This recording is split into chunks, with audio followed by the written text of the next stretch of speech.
What's Hello going there. on, Hello. Jade? Howdy. How are you? Awesome. I'm awesome. What's going on? Oh, just so happy that it is Friday.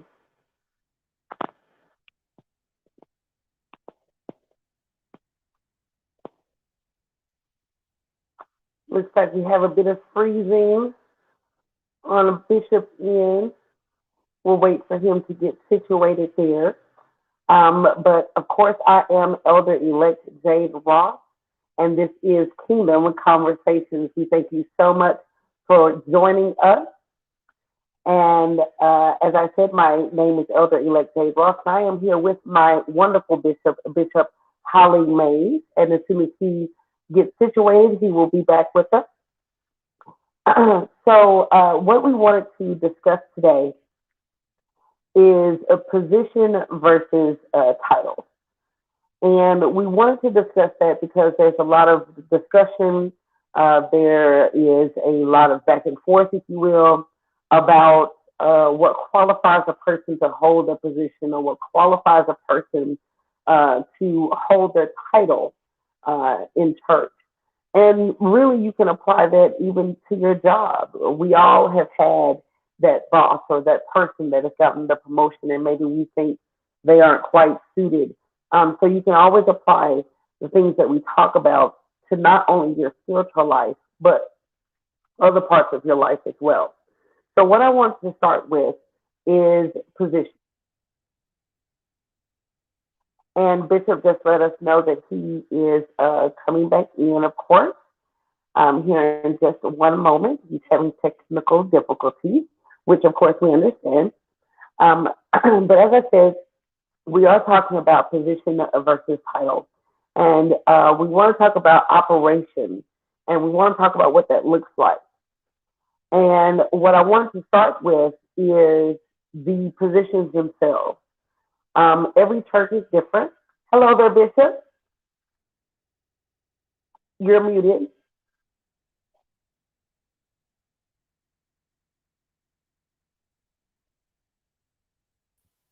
My bad. I apologize.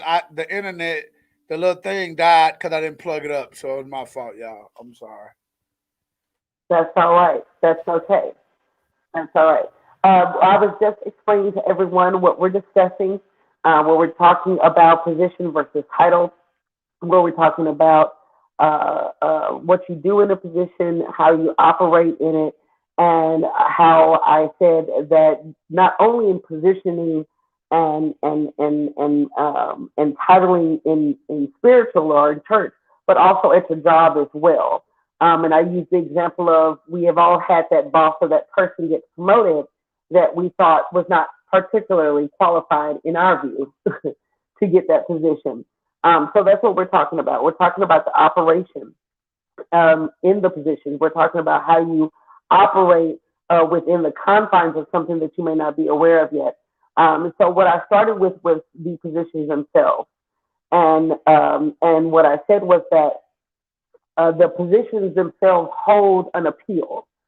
The positions hold an appeal because they give a person a feeling of being the boss, or they give a person a feeling of importance. They give a person a feeling of just, being over people and just, having the last say and my way is my way. So I want to talk about the positions themselves, and I want to talk about the process of how that comes along within a church that actually is following the guidance of the Holy Spirit. So if you could elaborate on that, Bishop, how positioning happens within the church. How do you look at someone and say, you're not only a member, you can do such and such?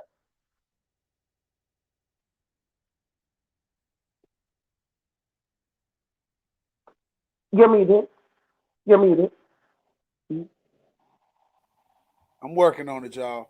Uh, and All right. there's many ways. There's many ways uh, that you can understand when someone is ready to be elevated, and we're talking about from a particular duty to another duty or an assignment.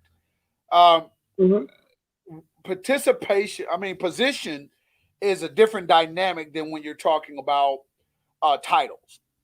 When we're talking Mm-hmm. about positioning is with the understanding that you may not or may be the boss. Okay, Right. I can position you because you are and I mean this in a non disrespectful way, but I need you to understand the true definition of the vernacular of it. I may need you to play the pawn in a situation for us to get to um, a higher level. And when I say a pawn, I'm Mm-hmm. not talking about a lesser person. I'm talking about a Right. strategic piece. You understand what I'm saying? Right.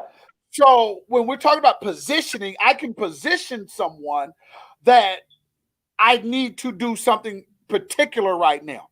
It doesn't mean Right. that I finalize assignment, alignment, authority, and authenticity by giving a title.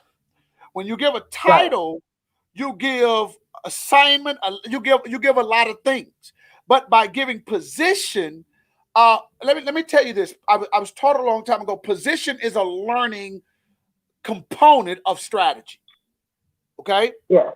it's a learning component of strategy because when you can accept position, then watch Mm-hmm. this. You become valuable to your leader. You become valuable to the actual assignment and vision because by wanting a position instead of title, what they call you as long as you get the things done right, as long as you do the assignment right, you carry the mantle correctly. Now, how do you see that? Well, a lot of prayer. I don't believe pastors pray for the well-being and increase spiritually of their sheep. I don't believe that because there's not enough revelation when it comes Mm-hmm. to the advancement of their life. Does that make sense? Um, Yes. when you understand position as a leader, you realize you have a soldier. I'm being honest. You realize you have a soldier.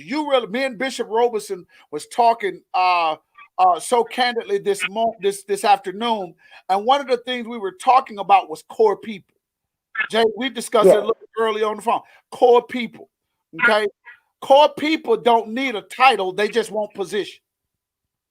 You understand? Right. They don't need a title. You don't they don't care what you call them because they're only watch this. Their assignment is to the vision. A That's person right.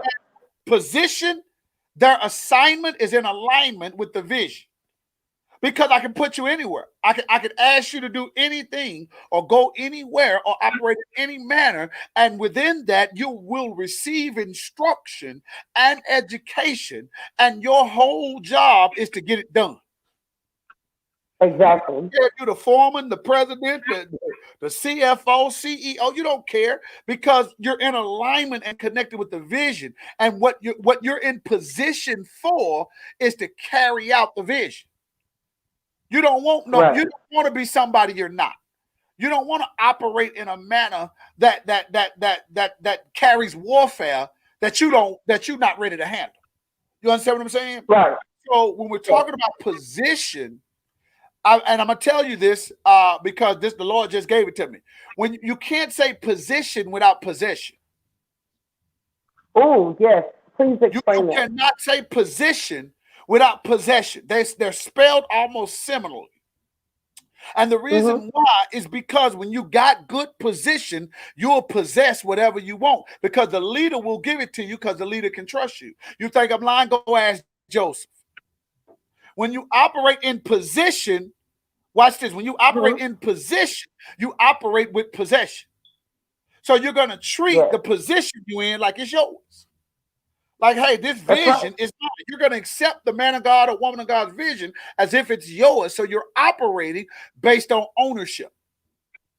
Yes. You see what I'm saying? So, Yes. And I like that you said that you're operating based on ownership, because I think there's a misconception among many people about why certain people have certain positions in church or even at their job or just within their life period.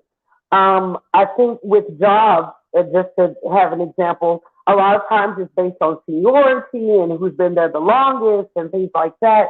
But every now and again, there is this person that seems to skip some steps or skip some of the process and be elevated. And what some people may not realize is that those might be steps that you didn't see. There might be steps that were done or there was a process that you weren't privy to, and that's why they're there. In spiritual, you may not be aware of what someone has done in order to be in that position. Not so much because that position or that title was their goal, but because, as you just said, they took ownership of something and they made it their own, and therefore they operated in it. In an example with you and I have been with your ministry almost 5 years. And to some people, they would say, well, of course she's elder elect Jade right now, or Minister Ross, because that's where she should be, because that's what she pursued. And or either that's because she's been with him the longest, so of course that's where she is. And that would be incorrect. Because you took guidance and direction from the Holy Spirit about my elevation and about my titling, because you told me I was already operating in the position and I wasn't aware of that. So can you explain how someone, in just like in my example, is already operating in something without exactly knowing that that's what they're operating in? Because for some people, they can't see beyond, you did this on purpose. You pursued this assignment, and that's why you had it. Well, let's be clear on one thing. It's not any harm in pursuing being a minister, an elder, an overseer, a bishop. Those are not positions of evil intentions or of Mm-hmm. demonic standards. You understand what I'm saying? So because you pursued or you had aspirations of being a minister or being in the lower house as an elder, overseer, or even a bishop or whatnot, um, Mm-hmm. that it's okay to pursue that. The problem here's the problem. The problem is when we pursue something that we're not spiritually ready for, and the Yes. leader is not in connection enough with the one that made you to get a Mm-hmm. revelation of timing.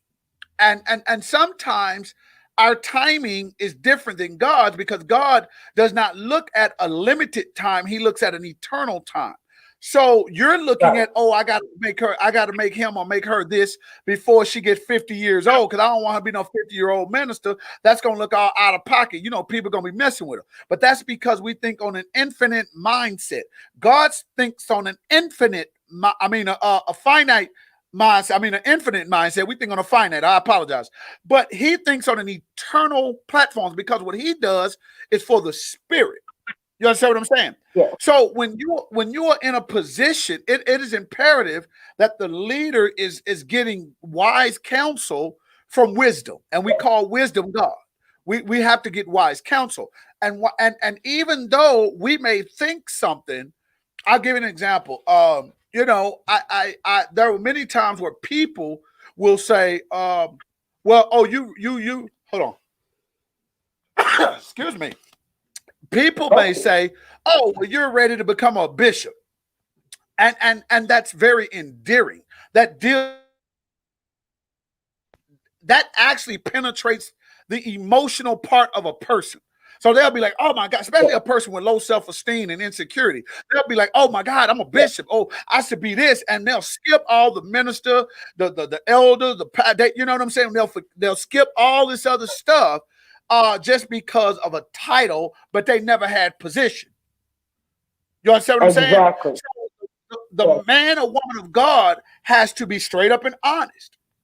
They have to be straightforward and be like, "Hey, I listen. I got sons and daughters right now that they my sons 1 minute, they not my sons the next, because God may have showed me or told me something contrary to what you're doing, and and and and Exactly. and and because of that, we get a little embarrassed. We get a little bit sit back, because 90% of Americans already feel like they're not where they think they should be in the first place. And if you're sitting up here Yes. telling somebody, oh, well, I know you feel like you should be this, but hey, spiritually, you're just not ready. You're not ready to go there. Based on my conversation with God and prayer and all that, you're not ready to do that. Well, you can't tell nobody that nowadays. So now, in order to solidify, they give themselves a title. Because Mm-hmm. if a person say they bishop, you'll give them a certain amount of respect. You don't know their credentials, you don't know their background, their lineage, you don't know their works, you don't know any of those things. You may assume, but you don't know anything. You look at that title. Well, they don't have possession or position anywhere. They're a suffragette Yes. bishop. They're not a bishop ordinary. And I'm just saying it for an example, so you can understand the difference between position and title. Yes. A suffragette bishop is a position. It's not a title. You don't run nothing. No disrespect. I'm not saying they're not necessary or needed, but 90% of these people that are saying they're bishops, they're suffragette bishops. You understand what I'm saying? They're not bishop ordinaries. They have not been tried. They have no works. They have no leniency. They have no jurisdiction. They have none of that. And I'm not knocking that, but I need you to understand that one is a position and one is a title. When you have Yes. position, you have possession. And the leader should be praying for you so that they know and they give wise counsel. You can do whatever you want to do. You understand what I'm saying? Right. You can do whatever you Right. want to do. You can go out and call yourself Archbishop Jade Ross if you want to, and give it time. Nobody will question it. But at the end of the day, when it comes to a leader, it's our job to tell everybody, hey, listen, you're not ready. Well, who are you to tell me? Nobody. But based on my prayers with the Yes. Lord, the Holy Spirit is resting in me that you're not ready. Now, if you want to go, hey, go do your thing. Go give yourself a title that's in a position you're ready to hold. Because before you can get title, you got to have position. Because you got to understand the importance of possession. If you never That's understand right. ownership and you never understand how to work goals and how to go through processes, the title don't mean nothing because you'll have a title. It's like people that they're bishops or they're apostles or whatever, and you got a church, and the only people that's in the church is you. It is no ministry or church, it is just you. It can be a ministry, but it can't be a church. A church is an Right. organization. All right? Point blank, period. A church is not a ministry. A church is an organization. Okay? Right. Ministry is what comes out of the church. Yes. Okay? Ministry is the arms, the legs, the eyes, the ears of the church. That's what ministry is. But the church itself is an organizational structure. It is a systematic structure. Okay? I know I'm going all in, and I apologize, but I need people to understand the difference in structure and how this thing works. Okay, you mentioned something earlier. You said uh, you got to be doing the works before you can actually be titled the works. But what if they never gave you a title? Would the work stop? You see what I'm saying? And Right. It shouldn't, because you it should, like should. you just said, it should already be operation. It should be something that you want to do. The work Absolutely. shouldn't stop just because you never get that title. And just to say, as a woman, I could imagine the number of women over the years who have died who did not become bishops just because they were a woman, or who never got any further up in ministry because they thought that they weren't allowed, or they thought that they were not, special enough, or they weren't one of the elected ones to do that, but they were already in operation. And I think with this and anything else, just like last week on our discussion with service, it's about operation. The title absolutely means nothing if there is no operation. As you just said, next Friday when we get on, I could put on here my title as Archbishop Jade Ross, but it means absolutely nothing without any lineage, without any documentation, without work, without any sort of acknowledgement, anything from anybody else. And I think, like you said, that happens because emotion gets in the way, flesh gets in the way, ego gets in the way a lot when it comes to titling and positioning. It depends on what's important to you. Go ahead. Well, let me say this, Jade. You said it doesn't mean anything. I'm gonna tell you something. This is gonna blow your mind, and I wish people would understand this. It means something to the devil. It Oh, means why? everything to the devil. It does. By you calling yourself something that you have not been in a position or possession of, if you don't understand what it is to have in your possession a jurisdiction or people or a flock or responsibilities, or you have not been tested and you haven't had a Shadrach, Meshach, and Abednego experience, you haven't had a Joseph experience, a Job experience. There are certain people experiences that you must have before elevation can take place. But when you say, okay, I don't no longer want to be in a position, I now want to have a title, because the title means more to my ego, to my flesh, than it does lifting up and increasing the value of my spirit to God. So, Mhm. what the devil hears is you saying who you are. And the devil is only allowed, watch this now, I want people that's listening to get this. The devil is only allowed to bring warfare unto you based on what you presume yourself to be. So if you presume yourself to be archbishop, whatever that may be, Mhm. and however that title may warrant warfare in hell, then guess what? You're going to get that because you said it to the atmosphere. That's who you are. A lot of people Yes. get caught up because of what they put in the atmosphere, and you told the atmosphere to give charge to the environment, and now the environment is starting to construct itself based on who you said who you said you were, or what your title was, and now you're starting to fold, and you're starting to fall, and you're starting to go to shambles because you were never ready for the warfare that you told people, that you told Satan you was qualified for. And Correct. we have to watch this, because position allows you to see warfare. I'm, I'm gonna help you with that. Position Okay. allows you to see warfare.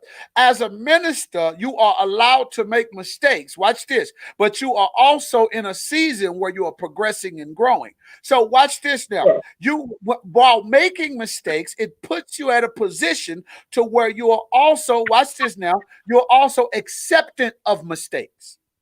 So, as a Yes. minister, it allows you to be able to say, wait, hold on, I'm a little bit more compassionate about lower level or lower things. Does that make sense? Yes. So it allows you to see things and go through things and go through a process. As you go into eldership, it allows you to recognize that you are seasoned. It allows you to recognize that you are trusted, like that you are looked at as being loyal. You are the person that is wise counsel. You are communication between the leader and the rest of the people, and you help with business decisions and ministerial decisions and pastoral decisions. And that's what an elder does. But watch this. When you say that, wait, I'm an elder, but yet you and your boyfriend still got problems with each other, and you can't control your kids, and wait, you can't even control your own finances. Wait, how can I use you as wise counsel? So the enemy is going to bring warfare based on the title that you gave yourself, and you're not qualified for it. You understand what I'm saying? So the leader is very important that the leader prays for his or her sons and daughters. You know what I'm saying? It's imperative. And every member of a church is a son and daughter, whether they're in ministry or not. They're still a son or daughter. You understand what I'm saying? So it's the pastor's job or the leader's job to pray for them so that you can bring wise counsel. You are the elder to that person. You are bringing wise counsel to that individual and letting them know what thus says the Lord, or what the Holy Spirit has put in your spirit concerning uh, their increase, their movement, Yes. their discipleship, all those things.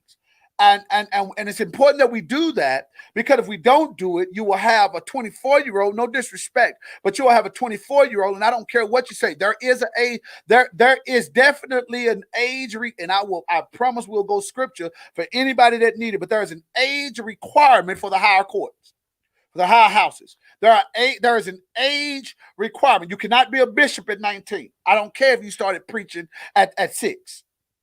I don't care. You Yes, cannot I be a did. bishop. You cannot be an apostle. Huh? Discuss that. Huh? because that was a holdover, a question, I should say, from What's our the question? last discussion about service. And by the way, we can see your comments, not just on Facebook Live, but actually on this service. So if you have comments, you have questions, please, please, please give us those so that we can answer them Absolutely. either in real time or we can answer them later on. So please put up your comments and your questions. One of the comments that was left at the end of the broadcast last week on service was that I don't believe that there is an age requirement or age limit when it comes to when it comes to uh, when it comes to ministry. And so, go ahead and expound on what you were saying with that, Bishop. All right. So one of the requirements of the higher courts, which is bishop, and let me be very clear, just overseer and bishop are two different things. They're two different positions. They're two different titles. They're two different responsibilities. They are okay. And I won't go into that, but I need you to understand because there's a lower and higher house. Okay. Yes. In order to be an elder, okay, according to scripture, elders are seasoned. The word seasoned comes from a Greek word, which means they are aged. Now that don't mean that they can barely walk or they in hospice or something. That ain't what it means. But what it means is that they have been through the fire. They've been through the struggle. They've been through probably multiple leadership. They've been through multiple back in the day situations. They've more than likely had the responsibility of being wise counsel to more than one leader. They have been through ups and downs, made mistakes. In other words, they've been through. They've been through life. They've lived life. Okay. Right. Because get this: if I'm 43 years old and you're 20 years old, and no disrespect to the intelligence or the intellect of that age group, that's not what I'm saying. But what can you tell me? You have not lived enough life, especially in ministry.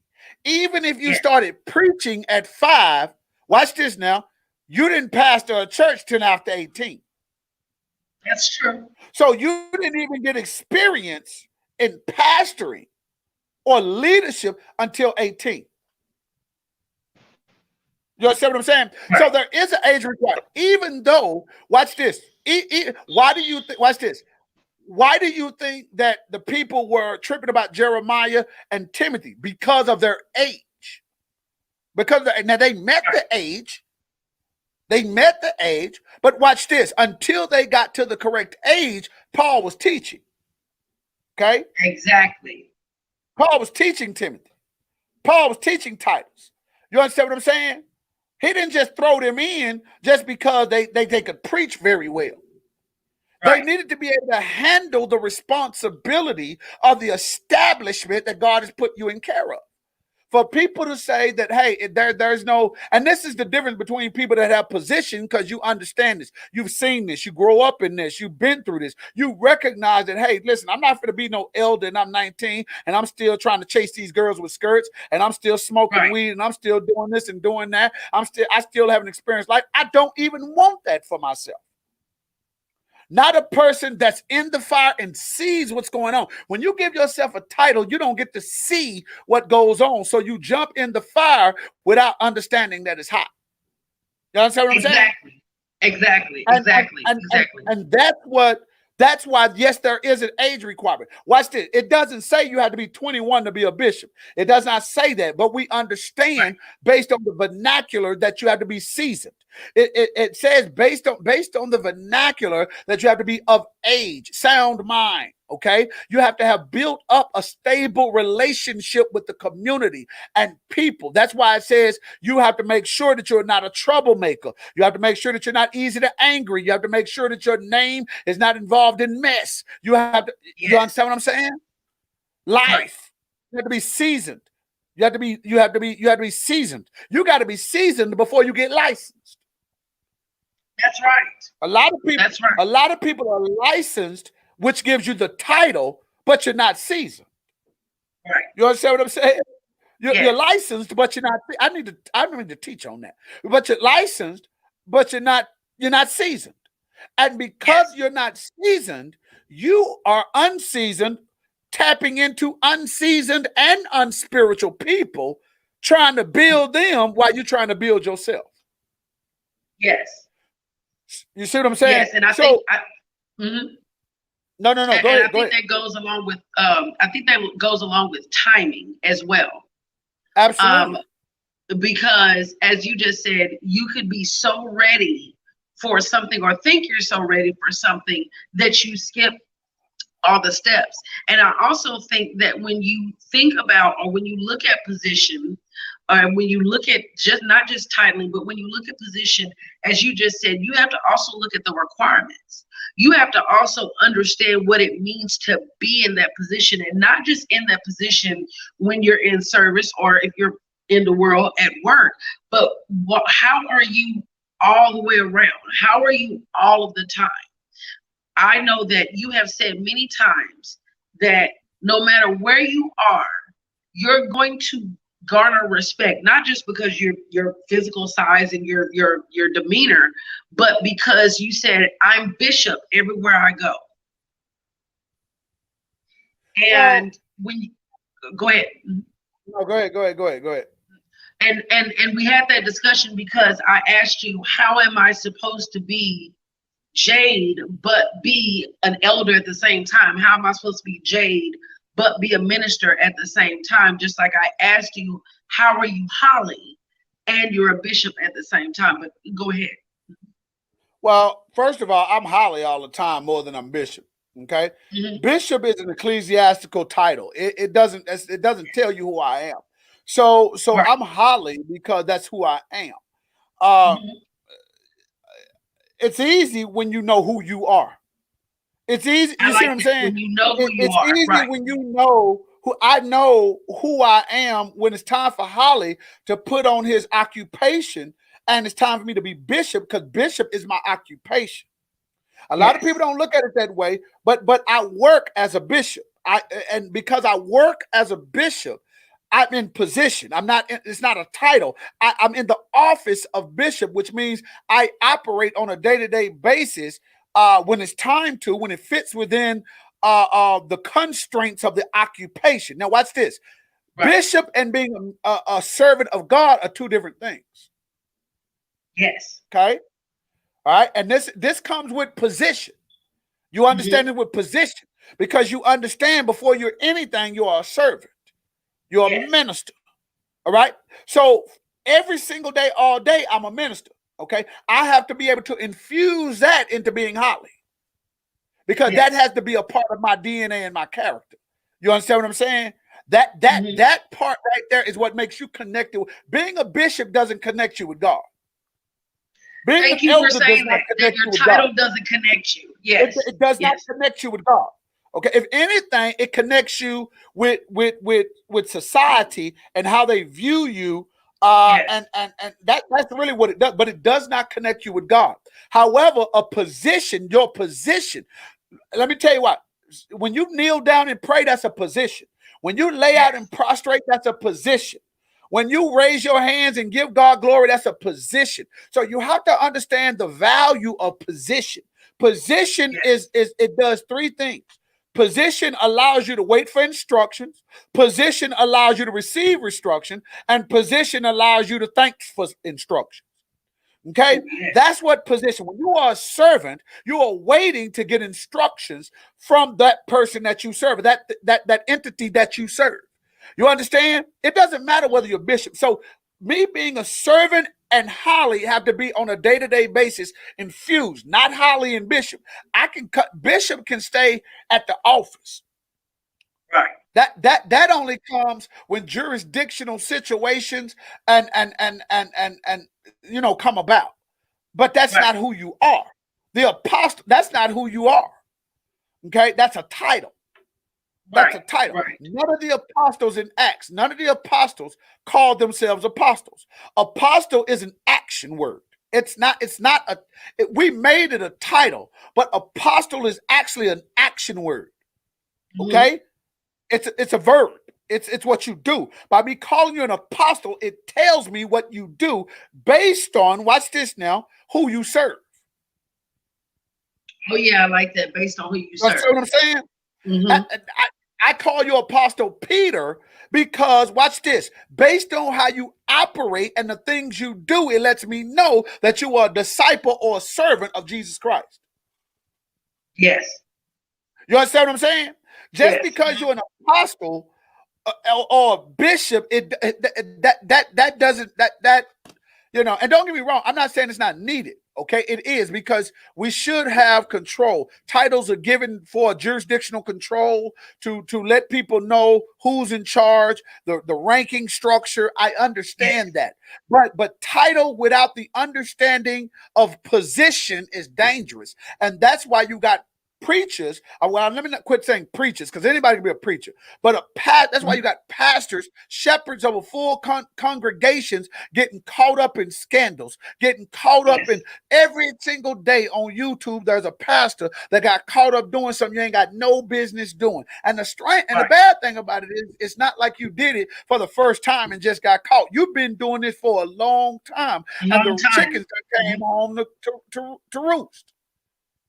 So it's when you operate with when and don't understand the value of position, you will operate outside as if your title gives you authority. Your title does not give you authority. It gives you jurisdiction. It doesn't give you authority, because we work under authority. If Apostle Warren says, Bishop, I need you to go do this, he's just gave me jurisdiction. He didn't give me authority. He has the authority. He just gave me a jurisdiction. And based on my jurisdictional assignment, it gives me a certain amount of authority, but the authority still comes from the one that gave it. You see what I'm saying? Yes. Apostle can call me at any time and say, hey, scratch that, let's do something else. He has the authority. Does that make sense? Yes. So when we have to understand the difference between position and title, because people think that titles give you authority. No, you've convinced people that through this title, it garners authority. No, it does not. Just because you got a title don't mean you should have authority, or you do have authority. It does not. It just does not. Okay? A bishop, there's no such thing as a bishop with no church. There's no such thing. I'm not trying to be funny. I'm just being real with you. Okay. Now, if something happened to your church, if it got, something catastrophic, I get that. But if you're telling me you've been in ministry for 5 or 6 years and you don't have a church, and I'm not talking about a church building. I'm not talking about the church building. I'm talking about, and you don't have members of a body. You know what I'm saying? Because you are a pastor. Every church, every bishop should have a church up under them. Because you are a pastor's pastor. Right. That's what you are. But you have to teach your leaders how to sit in position. Yeah, it's your turn to clean the bathroom. That's what position shows. Yeah, I like that you're saying that the leader has to teach. Yes, the leader has to teach them how to sit in the position. Because they don't know. They're going to come in with the mindset that they're on their job. And they're gonna be like, well, hold on, I'm the supervisor at my job, or I'm the boss at my job, or I'm the man of my house, or I got all my stuff together. I don't care. So what? When you come here, you have to lower yourself down, because watch this. You cannot submit. You cannot submit and don't have to subject at the same time. You can't do that. Wow. You cannot submit and not have to be under subjection at the same time. At the same time, you can't. Right. You're going to have to let some of that stuff go. You're not a husband here. Right. And we don't want to talk to people like that, because we think we're talking to grown folks until they start acting childish. Up until they act childish, we think they're grown. So you have to teach a leader has to teach everybody from the same plateau, from the same strategy and the same foundation. First of all, I'm teaching you position. Because if I never drum position, you won't understand how to possess nothing, which means that you won't know how to operate as if something is your own. So when something becomes your own, you won't know how to keep it and grow it and build other people to help continue it to make it bigger. You won't know how to do that. So That's right. So you have to know position. You got to. And I'm talking about from the lowest to the highest. You know, I was the armor bearer for 7 years for Bishop Martin. You know what I'm saying? I was a minister. You know what I'm saying? And I did the crap jobs. We was building. I saw a 300-member church go down to 30 in a matter of weeks. You know what I'm saying? Because of scandal, because of this, that, and the other. I saw what not to do. But then again, when I got licensed as a reverend, because I was I went to the Baptist church after that under Pastor Roy W. Locke. And that's nothing against Bishop Martin. He's a great man of God. I respect him highly. He taught me a lot of great things. But he was learning as well. He was learning some things too. You know what I'm saying? He was in his 30s then. You know, he 50-something now. You know what I'm saying? So he learned a lot along the way. You know what I'm saying? But when I got with Roy W. Locke, a more seasoned, more protocol-induced preacher, I learned position. I learned how to sit down. It don't matter what your title is. Right now, you need to be taught. You need to understand how to be in position, because there are some things you need to learn in this position that's going to make you better for the next position. You understand what I'm saying? Exactly. And when you learn that, you know how to sit in a conference room and not say nothing. You know what I'm saying? You know, and that don't mean that everybody in there not bishops. But because you understand the value of position is attentiveness. Yes, it is. Okay? When you remove the barrier that allows you to be attentive, then that's when title kicks in. And now, because you have a title, you want people to be attentive to you, but you don't think that the short time you have figured out you think in your mind you've been attentive enough, and you have retained and maintained and obtained enough information to give out. How can a 20-year-old give information to a 50-year-old who's been doing the same thing you've been doing for 30 years? How? It's impossible. Exactly. How is that possible? Right. When you have not even lived that. Yes, exactly. No, and listen, people always bring up, Jade, and I'm going to say this. People always bring up Christ teaching in the tabernacle. They always talk about Christ's age when he teached in the tabernacle. Let me tell people this when it comes to age.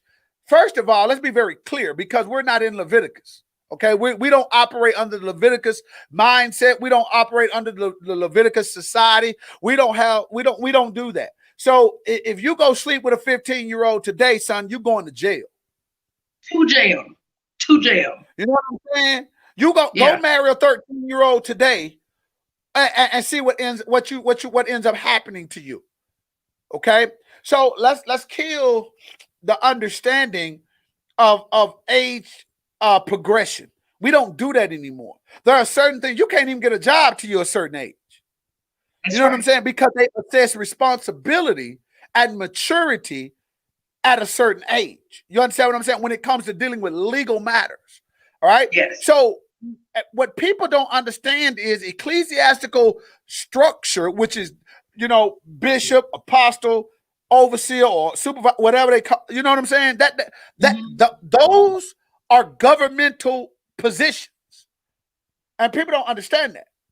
To operate, when you go and register with a state or a city or a county or whatever, you are telling them that, hey, you are a member of a governmental structure called Christianity or church or whatever. You know what I'm saying? You have to register with them. They call you. Why do you think you have preachers come out and they have a spiritual advisor to the president? Yes. That's government. Why do you think politicians connect with church folk and all that? Because those are governmental positions. You have governmental authority, just in a different sector. You understand what I'm saying? So when we have to be very careful about what we call ourselves or what we say and how and what we do, and we got to be very careful what we put people to. It's a process. Yes, it is.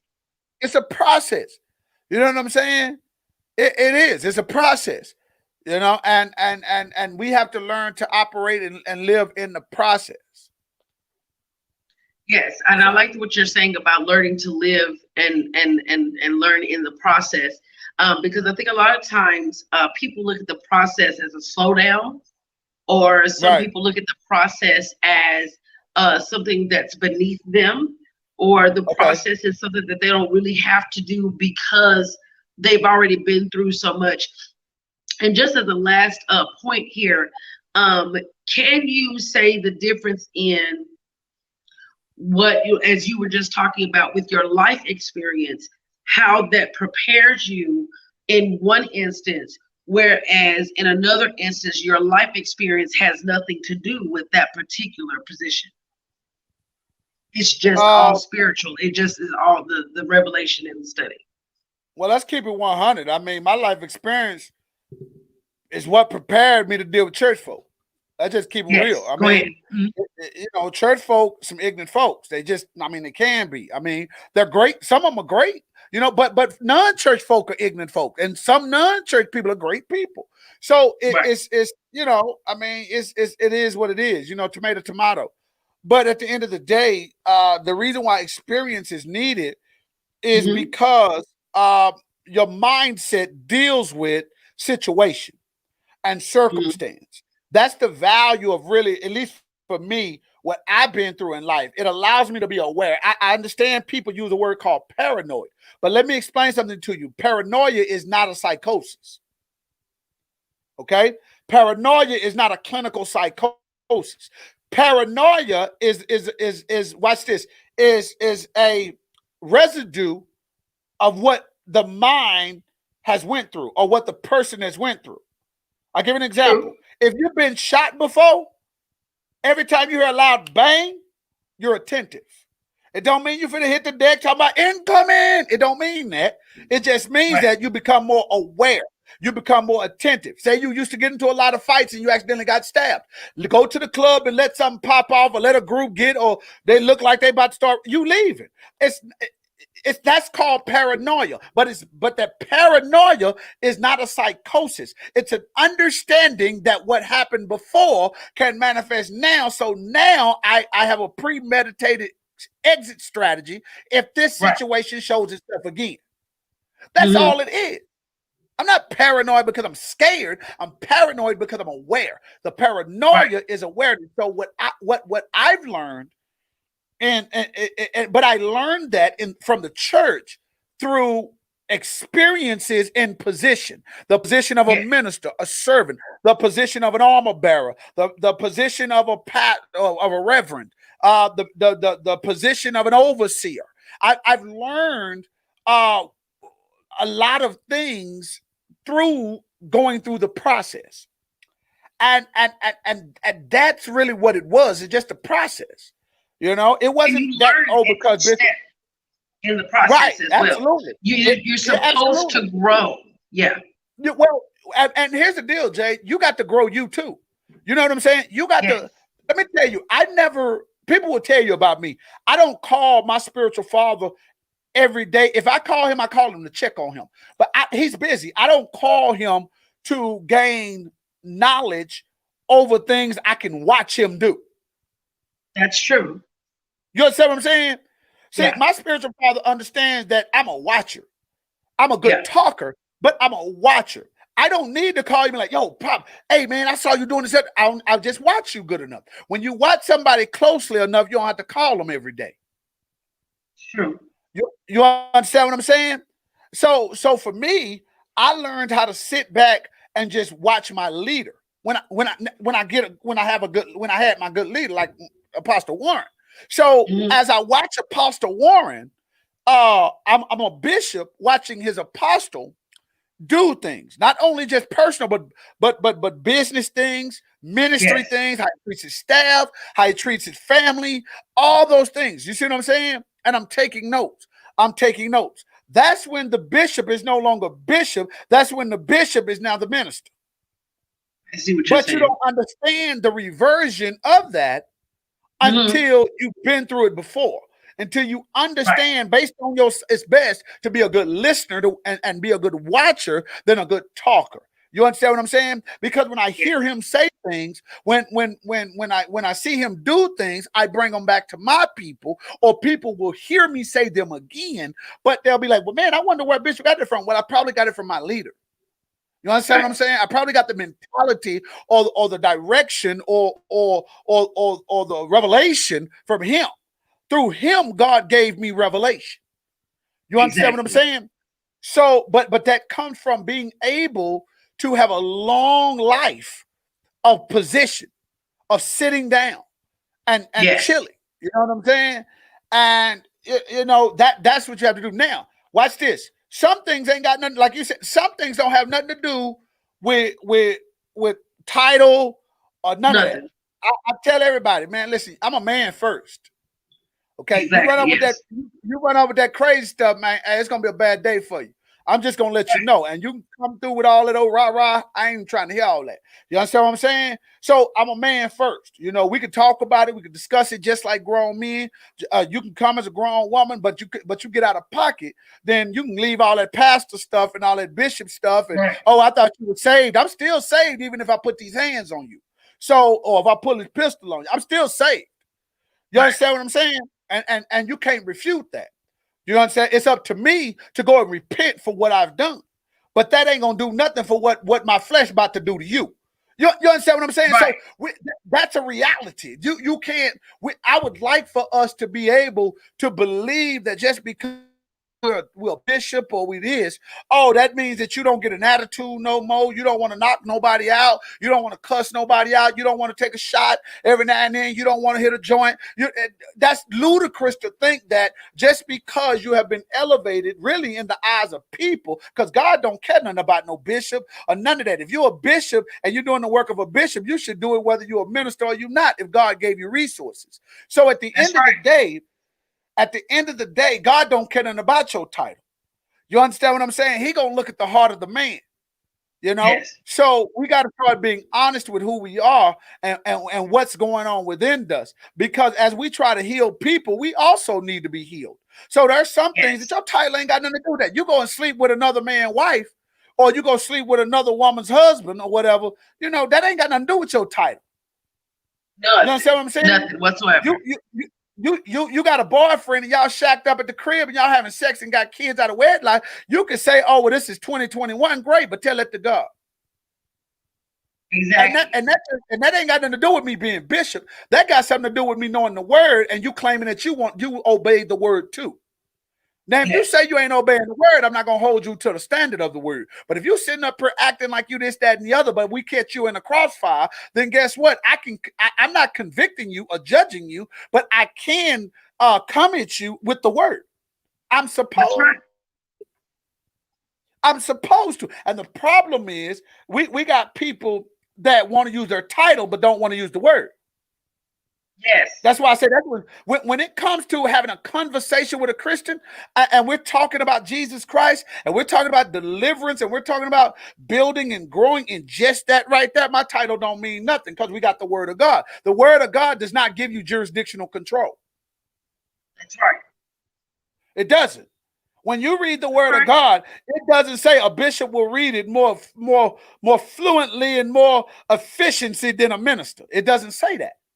That's you understand what I'm saying? We do a lot of things and we include our titles in it, when in reality, that you should have just used your regular name for that. And that was it. Yes.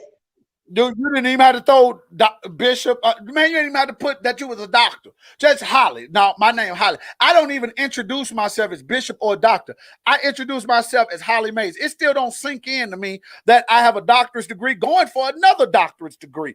And I'm a bishop. That don't even sink in. For me, hey man, my name is Hollie, yo. You know, that's it. Or if I really don't want you to know me, but I want to know you, I'll say, hey, my name is Raymond. You know what I'm saying? Yeah.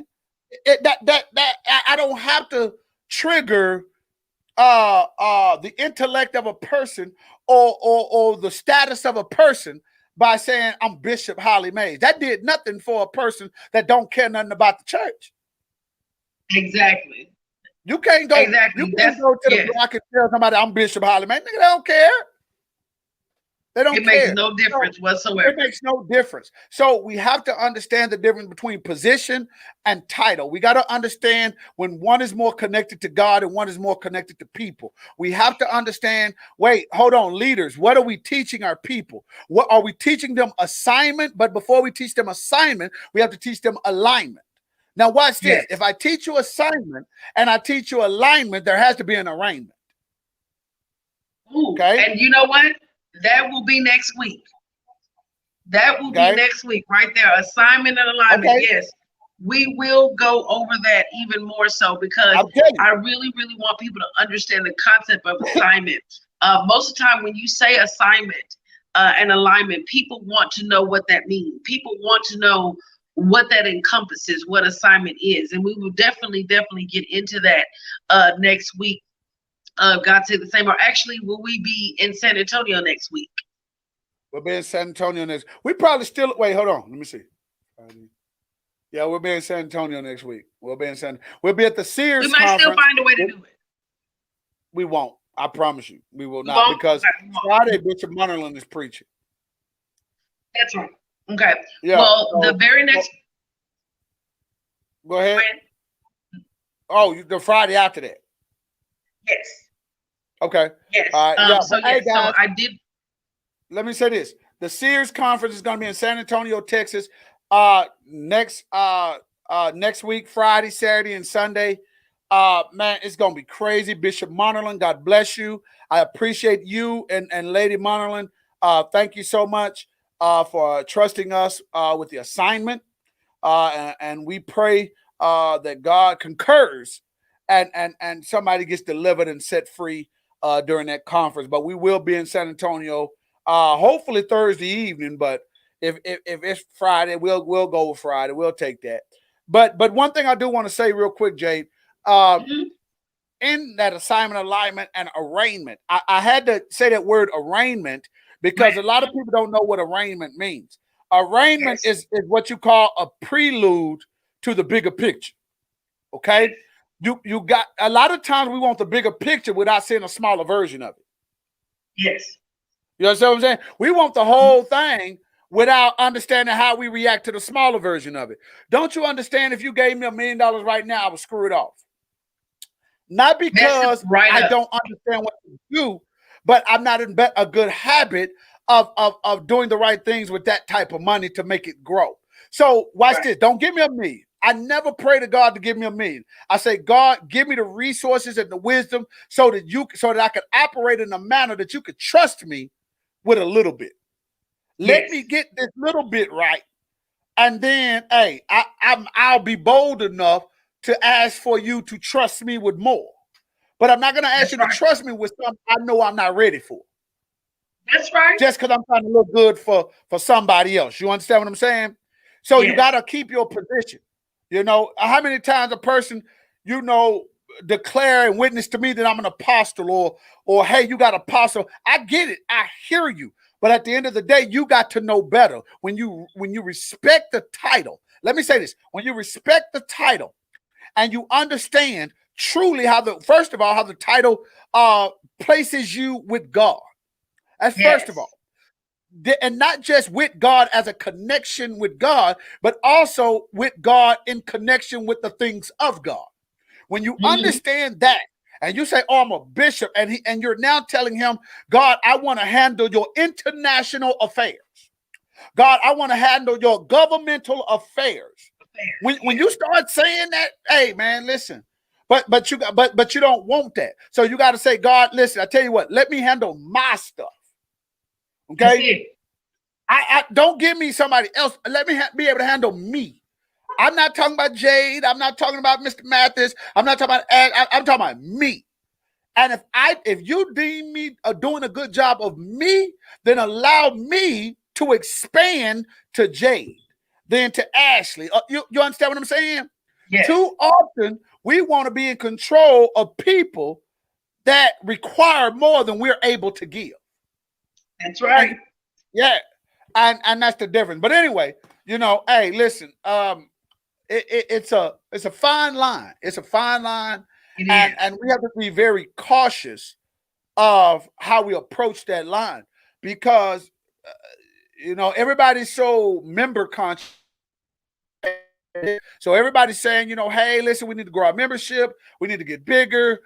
We don't have that many people. But I saw something on Facebook, and it said it was a church with like 2 people and 3 people in it. And it says, before you can preach to 100,000, can you preach to a room like this and feel and preach like you preaching to 100,000? How do you know how you're going to preach when you preach in front of 10,000? Watch this. By practicing with 10. That's right. I know how I'm going to preach in front of 10,000. I know how I'm going to preach in front of 30,000 because I preach the same way in front of 10, in front of 2, in front of 3. You understand what I'm saying? But that's because I learned by sitting and watching in position. That's right. I didn't get acclimated with title. Oh, I'm a bishop. So it's beneath me to preach in front of 3 people. Apostle Floyd Nelson, I remember when he came down when Bishop Carter was being elevated to the bishop, the state bishop position, the diocesan position. And I remember him telling me, and we sat and we had such a great conversation. And I remember him telling me, what was he saying? He said, man, I forgot what I was gonna say, man. Golly.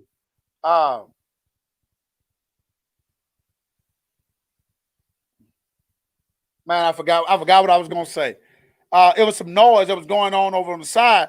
But man, I wish I could remember it because Apostle Nelson was very instrumental and saying a lot of things as it pertains to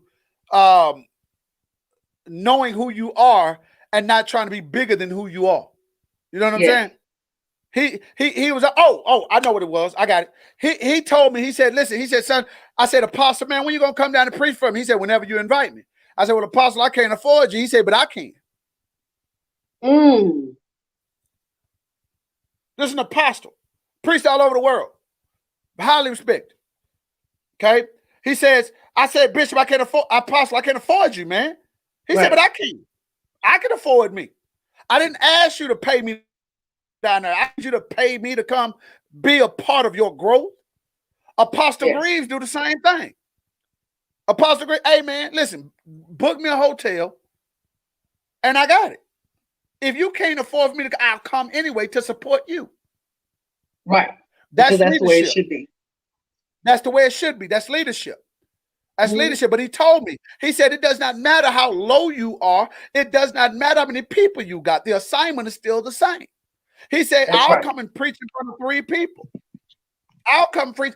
You ain't got to pay me no honorarium. You ain't got to sit up here and do this, that, and the other. You don't have to do none of that. And I thought that was valuable. And I learned an extraordinary lesson. An extraordinary lesson in humbleness and servitude. And being able to sit back and say, wait, hold on. I'm not bishop right now. Right now, I'm Minister Mayes. You understand what I'm saying? Yes. I'm Servant Mayes. So when you learn to switch gears, you learn to operate in the gear that you switched it on. So when you're Servant Mayes, you'll begin talking to people. Hey, what can I do to help you? What can I do to assist? Yes. How can I help? Yes. How can I help you? You don't come in your Gucci's and a purse and a dress with your big hat on. You come in some jogging pants, some tennis shoes, and a t-shirt because watch this. You've already switched the channel and you realize that you're in a servant position, and now you have to dress and operate and have a mentality of a servant. That's right. Because then it's time to go to work. Yeah, a lot of people don't want to switch that gear. They don't want to switch that gear. They want to be bishop all the time. They answer the phone, bishop. You know what I'm saying? They answer the door, bishop. This Bishop Mayes. You answer the door with your title. You answer the phone. You know how many times I call people and they're like, Bishop, this is Apostle. Wait, what? John. Hey, man, what? John there? You know what I'm saying? Right. and so people get carried away because they make the title a part of who they are and not the position. Yes. You know what I'm Yes.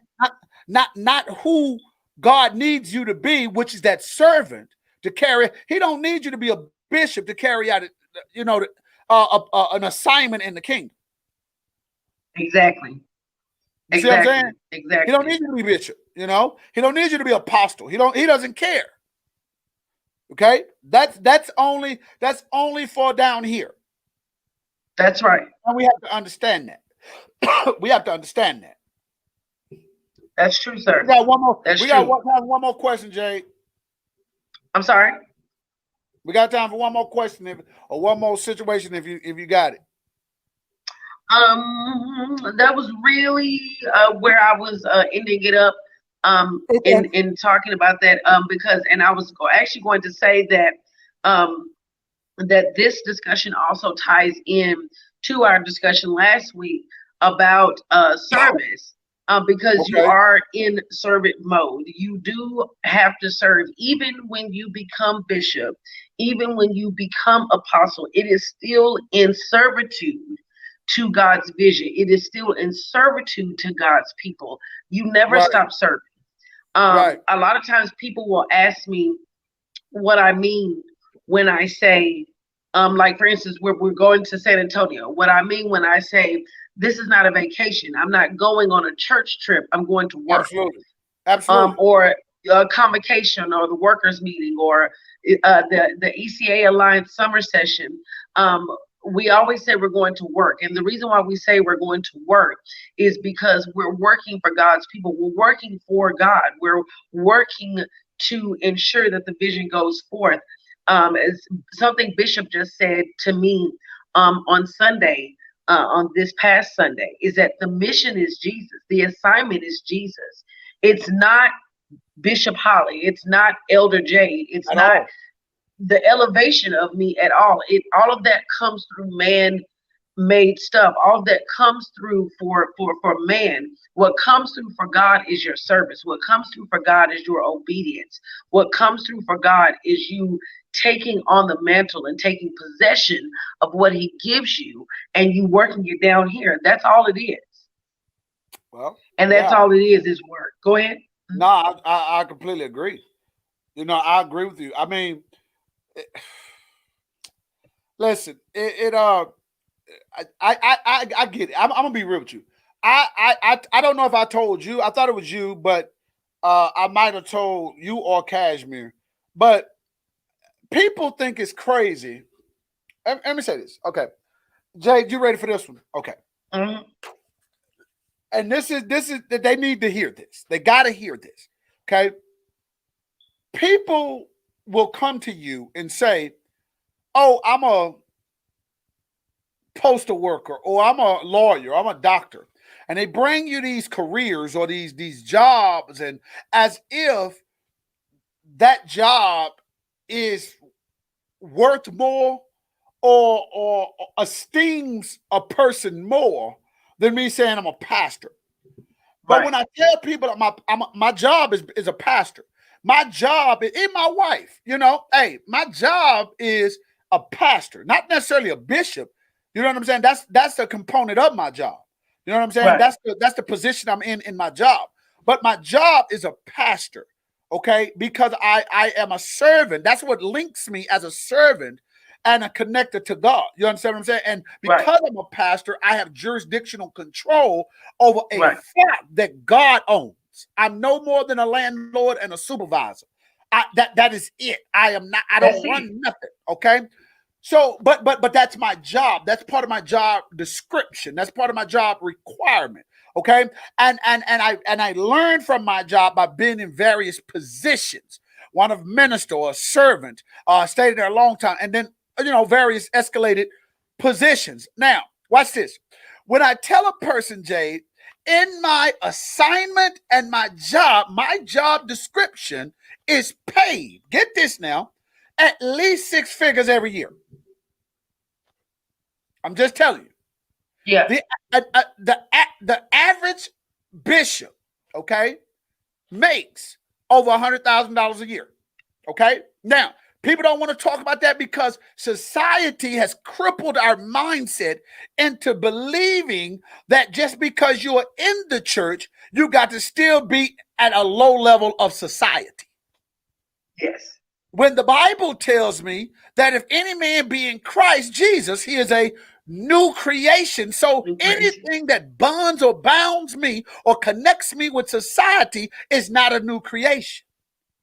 So if I operate in new creation status, what you think I should have don't even apply as opposed to what God thinks I should have. That's right.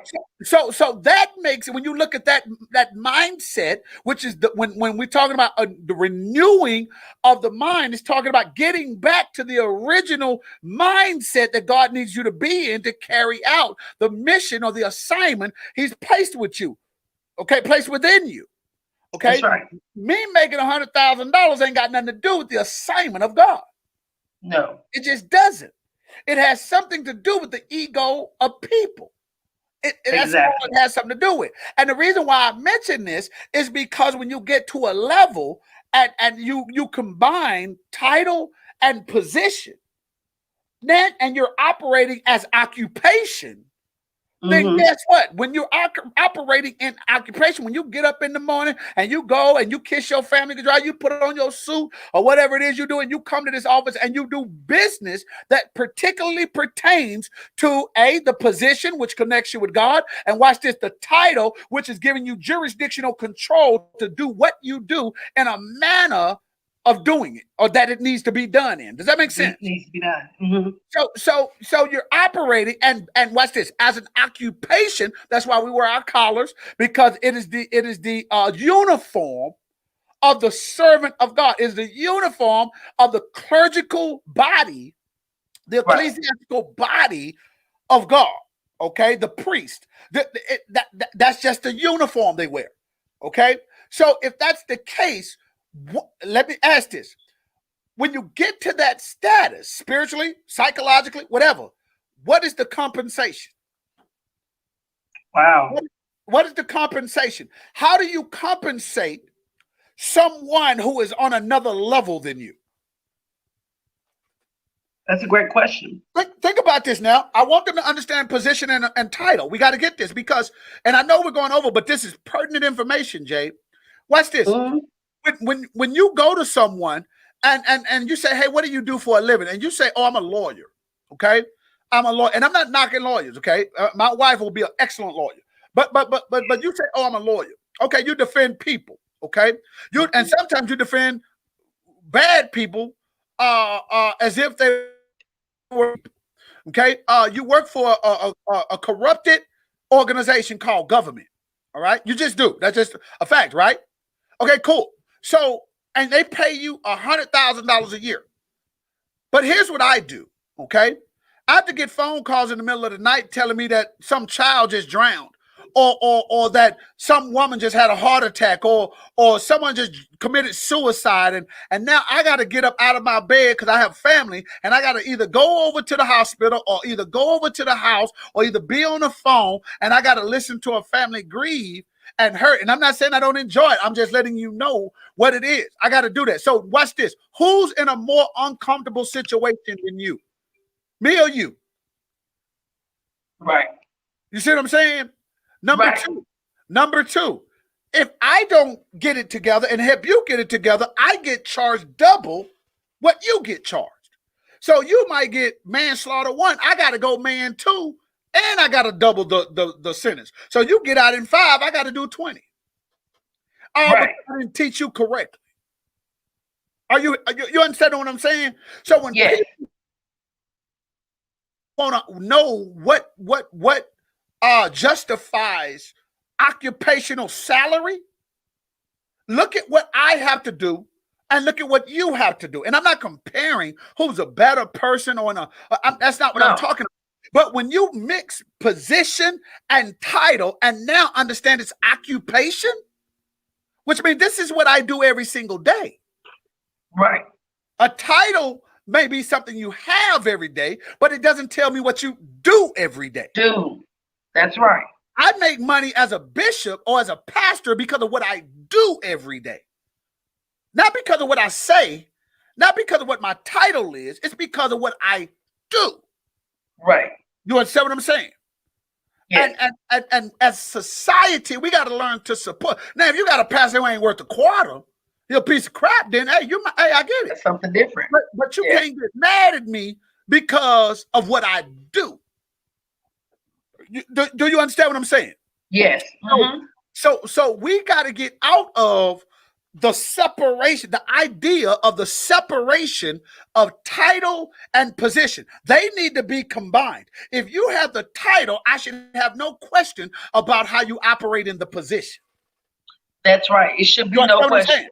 If you have the title, if we have not given them what they say, if you haven't been through due trial and examination, then why are we allowing title? Why would I call listen, one of the reasons, and I love preachers that do this. I love preachers. If you look through my camera, you can see credentials. I love preachers that do that. The reason why, it's not being, I don't think it's being egotistical, but it's being proud of your positions that you had to be in to get into the position that warrants title. That's right. Or jurisdictional control. So if you want to question the validity of who someone is, show it to them. That's right. Show it. It's not replicable things or signatures. Then now you have to question title because you're not ready for title because you ain't even been through in a position. You see what I'm saying? Yeah. You can't get paid. Listen, I always tell preachers, don't look to get paid as a pastor until you can combine the position, which is being a servitude and a servant, with the title that you have, and now it becomes an occupation. That's right. That's the only way. You know, it's got to be your occupation. Yeah, it got to be your occupation. Listen, we was talking about Bishop Clarence McClendon earlier. Listen, that's what he do every day. That's what he do every day. He's a pastor. He's a pastor every day. Okay? Some of y'all are part-time pastors. You're still trying to run this business on the side. You're still trying to do this. You're still trying to do that. And you're not growing a ministry. You don't have strategy. I don't care how small it looks, long as it has strategy. Every vision needs to have goals, and every goals need to have strategy. Okay? Everybody, listen, a person can make themselves seem a lot on TV. They can. They really, really can. You understand what I'm saying? But you got to make sure that you're going through the test of time. You understand what I'm saying? Everybody is not. I don't care if you say you're a bishop. It don't make me no difference. You know, but it's gonna get you in a lot of trouble when it's time for you to prove where you've been. To show. Right. Yeah, show. Right. I agree with you, sir. I agree with you, and thank you so much for expounding on that. Because people definitely need to understand. They definitely need to know, not just know, as I said, they need to understand. They need the difference. They need to understand how all of that works. So thank you so much for ending us with that. That is the end, of course, of our lovely, lovely kingdom conversation.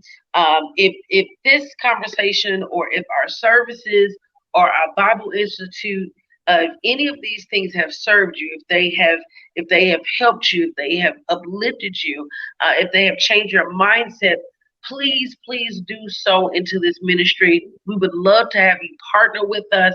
If you are a fellow ministry or anything like that, and you see that the kingdom is doing the things that your ministry wants to do, we definitely want to partner with you. We definitely want to make you a covenant partner with us. If you see what the bishop is doing, and you want to be under his leadership, if you want to be under his tutelage, definitely, again, partner with us. You can do that by sowing a seed to Cash App, which is $KFEC 2020, and you can become a financial partner with only a $7 seed. Again, that's only a $7 seed at Cash App $KFEC 2020. Of course, our Church Kingdom Faith Empowerment Center, we are still doing our Jerusalem project. If you want to sow into that, that is to enlarge the vision, that is to enlarge our territory, that is to enable us to do the work of the ministry that we would love to do for the community. So please do contribute. Go ahead, Bishop. Real quickly, here's the deal. For the first 5 people, okay, that sow a seed of $7, okay, here's what I will do. I will get you a copy of my new book called Unlocking Your Purpose Given Culture. Okay, I will give you a signed Oh, copy of the Unlocking Your Purpose Given Culture book. Listen to me. This is a very powerful book. If you have not read Yes, it, it is. just a crazy book. I give the book away. You know what I'm saying? I people pay me $10, whatever. But let me tell you something. For $7, for the $7 seed, I will throw in. I don't care where you are. I will mail it to you, whatever. Because I believe. Watch this now. I believe, and the Holy Spirit just gave this to me. I believe when you sow that $7 seed, I just looked at it and it said $7. When you sow that $7 seed, I'm telling you right now that it's going to be completed. Whatever it is you're hoping for, waiting for, or wishing to happen, it's going to be completed based on your faith. And that $7 Speak, seed is sir. going to seal the deal. Okay, it's going to seal the deal. It's going to tell God, listen, I sealed this with, it's not a lot. It's not a lot because that's showing, watch this, supernaturally, it doesn't take a lot for God to seal it, to Mm, cause it to happen. Does that make sense? Okay, yes. but he wants to see this small aura of obedience, the small aura of obedience. Don't you understand? You give God something small and he makes it huge. And this is one of those things. This small seed, God is going to water it and make it grow. But one of the ways he's going to make it grow is he's going to allow me, he's put in my spirit to give the first 5 people that sowed in that $7 seed to the Cash App KFEC 2020 to give you a signed copy of my book, Purpose Given Culture. Unlocking Your Purpose Given Culture. Okay? I just want to throw that in because I wanted the Holy Spirit gave it to me. I wanted to go ahead and drop that in. Okay. All righty. Thank you for being obedient, sir. By the way, of course. Um, so yes, so as Bishop said, the first 5 people who do so at $7, you will get a copy of his book. And like he said, it is phenomenal. It's very dynamic. It is a must read. And as he said, you do definitely want to have the work completed, whatever that might be for you. So again, that is Cash App KFEC 2020. That is $ KFEC 2020. If you want to join us for our church services, we have 9 a.m. breakfast with the bishop. Please tune into that. That'll definitely get your Sunday started. Or either if you would like to join us in person at our 11:30 a.m. midday service, we are located at 101 Kenya Street. That is in Cedar Hill. Again, that is 101 Kenya Street in Cedar Hill. Please join us at 11:30 a.m. or either on Wednesday afternoons at 7:30 p.m. for our Bible Institute. This is where we learn. This is where Bishop really delves into the scriptures for us and breaks it down so that we can learn. There goes again that our word operation, so we can learn how to operate in the day-to-day life as a saved person.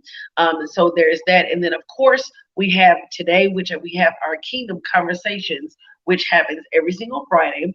Right. So again, if any of these services, if any of these ways of communications, if any of these platforms has given you what you have needed, has given you the unction to operate, has given you something to watch, something for you to understand, or has given you a doorway to gaining a relationship with Christ. That is our goal. That is our mission. And that's what we want to do. So That's what we again, we do. are Kingdom Faith Empowerment Center. This has been another edition of Kingdom Conversations. As Bishop and I mentioned, next week we will be in San Antonio for the Seer Symposium. But the week after that, we will be coming back yet again for another edition of Kingdom Conversations. Thank you so much to everyone for tuning in. Thank you so much to everyone who continues to give Bishop and myself encouragement. And to our haters, keep watching because there's a lot more to see. And also, don't get excited about what you see. Get excited about what you don't see. Remember to uplift Christ wherever you go. Bishop, if you have any final thoughts, sir. Now, listen, I love Kingdom Conversations, not because Bishop gets to talk, but because we deal with some pretty good. Jade has always been good with coming up with questions and stuff, y'all. But and just having an overall conversation. But let me tell people something real quick, Jade, and this is gonna take you all about 30 seconds. Mhm. Realize why you do this. Thank Okay. you. Understand why you do this. Um, when you decided to become leader in the ministry, or you decided to become a pastor, whatever the case may be, because it was a decision. Okay. I don't It care. was. You said, oh, well, somebody told me, I ran from it. No, you made a decision. That's what you was going to do. Okay. That point blank period. Yes. And people always say, well, you can't run from God. If that's what you want to do, God is going to let you do it. So quit acting like God done chased you down and hog tied you and said you're going to quit that. That's no. If That's Paul right. would have rejected what God was trying to do, God would have let him do it. He did not reject it. Okay? So, I mean, hey, and that don't mean God is not wise counsel like he did with Christ when he said, take this cup from me. And then he said, lest it be your will. Lest it be your will. But watch this. God didn't tell him it's my will. He said, take it away from me if whatever I'm doing is not your will. Apparently, it was his will, because guess what God did not do? Take it away from him. That's right. Okay? We don't really discuss that. Okay? Quit acting like God made you do. No, that's what you wanted to do. No. Now, God might have agreed with it because it fits in alignment with your purpose, and it fits in alignment with the direction his kingdom is going. Right. And there you go. You're in alignment with your assignment. Right. But if you wasn't in alignment with the assignment of God, no. That's right. So, just realize why you do this, okay? Y'all, there has to be a different level of boldness, okay? I don't hear preachers preaching boldness no more. We scared to say some stuff. But anyway, I got you, Jade. I appreciate it. Thank you so much, Jade, for tolerating me, y'all. Tolerating me, Jade. Y'all don't understand. I'm a handful, man. I'm a handful, man. If y'all better ask my team, man. I'm a handful. We silent warriors over here. But listen, y'all come on out to the kingdom, man, and y'all worship with us, man. Come learn with us, man. We do some good stuff, man. But thank you, Jade, for having me, man. I appreciate you. You keep doing a great job. I appreciate y'all. I appreciate you. Thank you so much. And again, thank you so much to everyone who encourages us. Thank you so much to our haters. Thank you so much to the ones that don't want to see us do well. We thank you as well, because you are also on your assignment. So we thank you so much for being obedient, because you might not be aware, but you are part of a bigger plan. So we thank you so much for doing that. We thank everyone, as I said, the ones who really do partner with us. We thank you so much to ECA, to Bible Way, to everyone that we're in covenant with. We thank you so much to the Alliance. We thank you so much to Apostle Warren. Thank you so much for taking our bishop under your wing as well, sir. So we thank you to all of our partnerships. And as we said, if you want to be in the legacy, if you want to be in the great vision of Kingdom Faith Empowerment Center, please do so, either by your presence or by sowing into the ministry and sowing into Bishop's vision. So again, we thank you, everyone. Have a great evening. We are out. Bishop, thank you so much, sir. As always, peace out, everyone. Be safe this weekend and get to the church house on Sunday. All right, y'all. We out. All right. Bye-bye.